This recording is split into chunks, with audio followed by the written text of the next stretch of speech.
Oh, you want to come visit for a few days? A few days. What's a few days?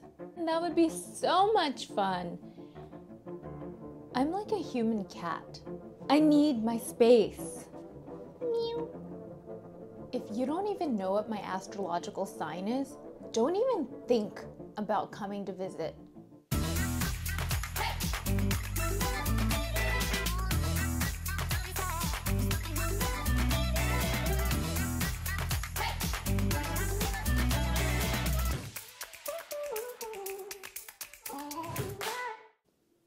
You know what's a red flag? No defined departure date. I can't even. I need you to tell me up front what day and time you're coming and what day and time you're leaving. I don't like surprises. Surprises aren't fun. My idea of fun is reading the synopsis for a movie with the spoilers as I'm watching the movie. Yeah, we're not that good at planning ahead. Like, we're super last minute kind of people. Like, sometimes we're like, yeah, let's go to Mexico. Yeah, let's go to Antarctica. So, why don't we just loop back in a few months? Let's see where we are with our schedules. Knock, knock. Who's there? What do fish and house guests have in common? Anybody? They both stink after 3 days. Don't get me wrong, I am the hostess with the mostest. Up to 3 days, and that's my max. Hey, listen up. I'm such a routine-oriented introvert that if your presence in my space fucks that up, it's time for you to leave. I mean, can people be just a little bit self-sufficient? I'm happy to do dinner upon arrival.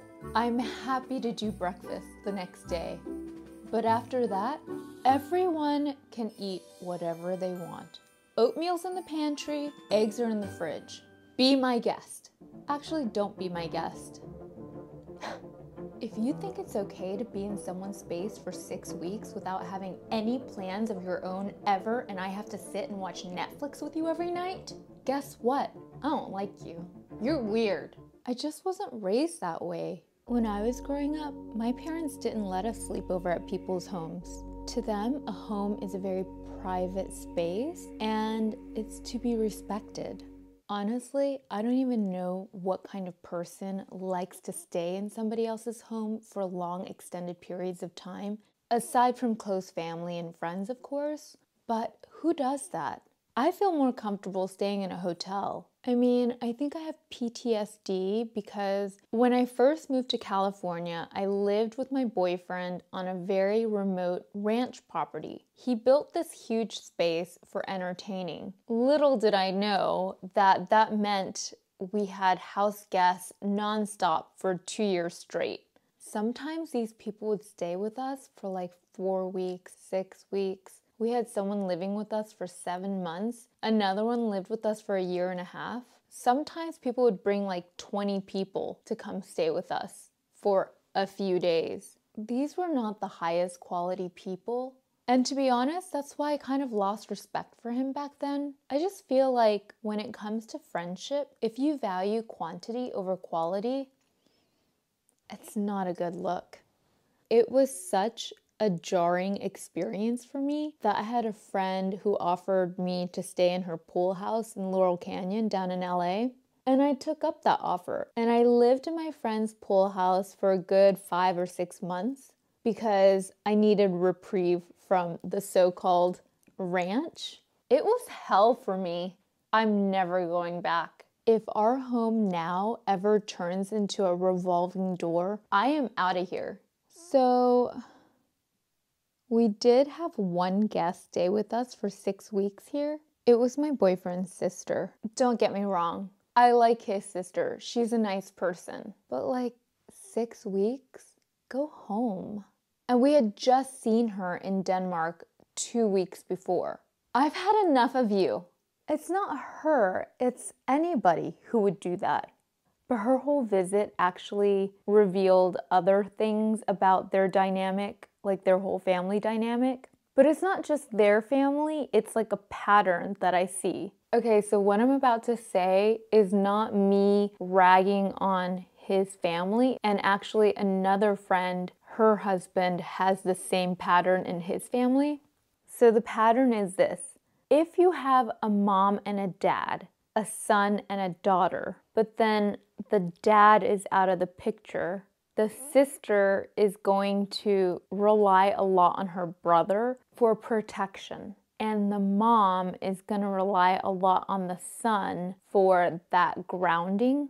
And then if that son becomes successful and is seen as the golden child, he is then filling in the role of the father by being a pseudo husband to the mother by taking care of, things on that level, but also a pseudo father to the sister because she's helpless.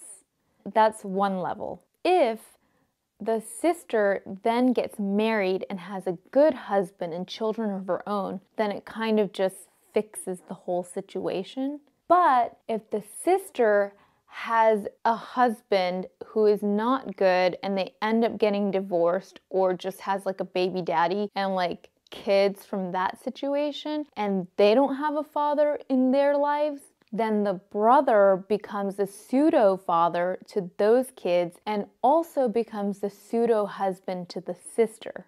It turns into a hot mess because it's like a house of cards that just collapses and there's all these entanglements. So that's the messy dynamic that came to light when she stayed with us for 6 weeks 2 years ago. Like if we ever went out to eat at a restaurant and we sat at the bar, she would want to sit next to her brother and she would have this dynamic with him where it was like pseudo flirty in a way, and people would think that they were a couple and I was just somebody else at the bar that wasn't part of that party.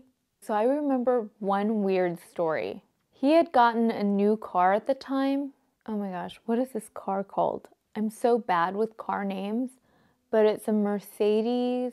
Oh my gosh, what is that thing called? It's like a square-ish car, like a Jeep kind of thing. Oh my gosh, what is that thing called? Anyway, so he had just gotten this car and there's like a massage feature on the passenger seat and the driver's seat. So I think we were off to lunch or something and I said to her, you have to check out the front seat because there's like a massage feature. And she sat in the front seat. But then every time we went out, she would take the front seat. Who does that? So as a test, one time I knew that we were going to go somewhere, so I went out to the car first and sat in the passenger seat. And when she came out to the car, you could tell that she was not happy about that. So she went into the back seat.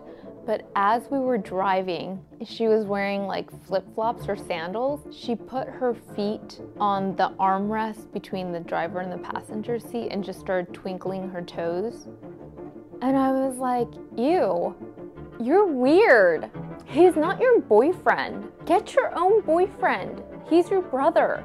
That was what I was thinking. She would never leave us alone. She had to be with us every second of the day. Like not even at night. She would just have to watch Netflix with us until we fell asleep and we all had to go to bed. And this is a woman who's in her 50s. It just caused a lot of weird tension to have her there because of their messy dynamic. And he's very protective of his sister too. Normally, I wouldn't say anything, but after 6 weeks, I started to say something. Okay, so here's a tip. People actually handle the truth better than you think. So sometimes if you just tackle it right away and confront them with it, you might gain a little bit more respect. I actually said to her, hey, I just want to let you know that I realize I've been a little bit disconnected and not as talkative as before, but it's just because I'm not used to having people in my space for this long. If it didn't affect my schedule or how I feel in my own house, it would be fine. But your presence has just changed all the dynamics in all kinds of different ways. My schedule is turned upside down. I feel suffocated and I don't really know what to do about it. It's not you. I like you, I just don't like what this dynamic is creating. So I just wanted to put it out there. I don't know what the solution is, but that's what it is. I think she was pretty speechless. I actually found the courage because of a story my friend told me. So her and her husband own this house in Sea Ranch, like a second home, and sometimes they have friends come for the weekend. They have this one friend who brings a new girl like every time. And one time he brought this new girlfriend and they have like a hot tub. And one time my friend was in the house and she looks out the window and she sees the three of them in the hot tub and she sees the girlfriend just like take off her top. And my friend's like, oh hell no. She keeps her cool. I think she even said something to her husband like, that's not okay. Not only that, she sees that girl and she is like, oh hey, can I talk to you outside for a minute? This is my home and that is inappropriate and not okay, and I just wanted to let you know, don't ever do that again. And she walked back in the house. And I was like, that is inspiration. Sometimes you just gotta take ownership and draw the lines. Years of having house guests actually made me hate cooking. I used to enjoy cooking. I had a lot of time on my hands too, and I was having fun and I got good at it and it was a creative outlet. But because I developed this reputation of being a really good cook, anytime somebody came over, they just expected me to cook, and I don't like that. It's day 5. Why don't you try cooking something? I don't even care if it tastes good or not. As long as I don't have to cook it, I'm fine. You're hungry? Figure it out. I'm not your mom. And you know what? Whenever I cook for everyone. But this kind of person, they would just make something for themselves. You know why? It's a lot of work. Then you have to clean the kitchen and you have all these bowls and spatulas and things around. You have to clean the chopping board. I don't even care what I eat anymore. I'm so glad I'm on this essentialist diet. I literally eat the same thing all the time and I don't care. I'm super happy about it. I just eat scrambled egg yolks, some ground beef, maybe some bone broth. Next time I have a house guest, I'm just gonna plop some ground beef on a plate and be like, this is what we're having for dinner. And then I would also feed the dog the same thing. Like, what is wrong with people? Don't stay in someone's house more than 3 days. It's not cool. And if you are staying for longer than 3 days, then help out, contribute. It's not a hotel. So I had this friend who lived in LA and he always wanted me to come visit, and we always had so much fun staying at his house. It was like a little bungalow in Hollywood.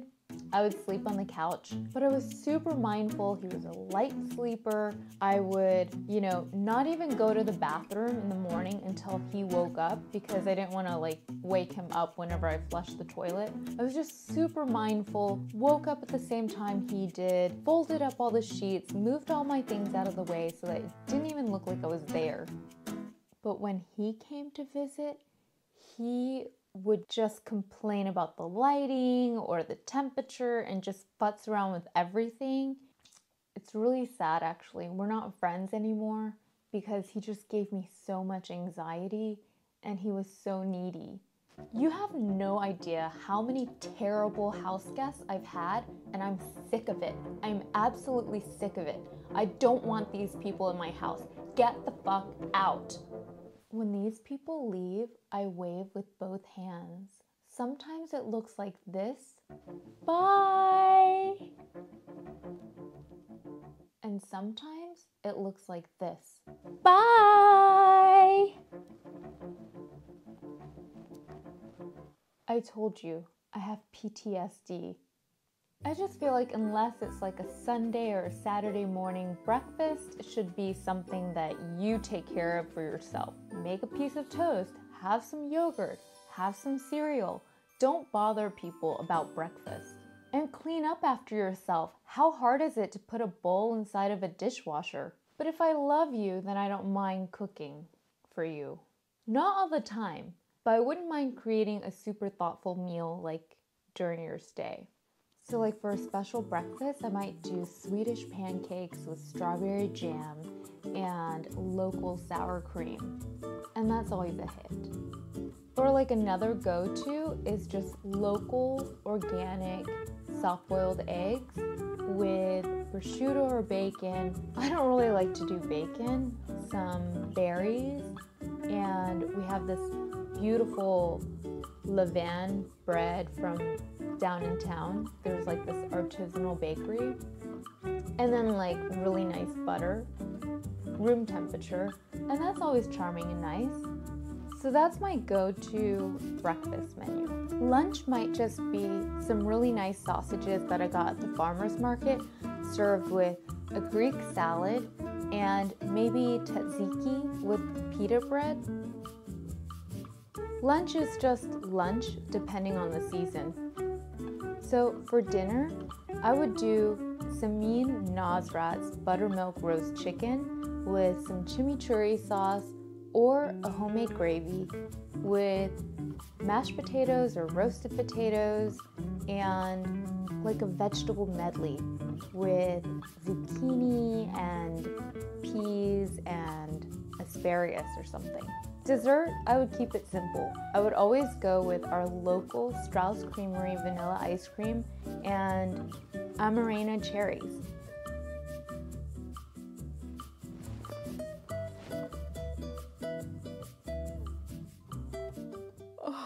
Wow, it's getting late, huh? I actually made some tea and I made a special mug of tea just for you. It's a special blend. Oh, no, take this one.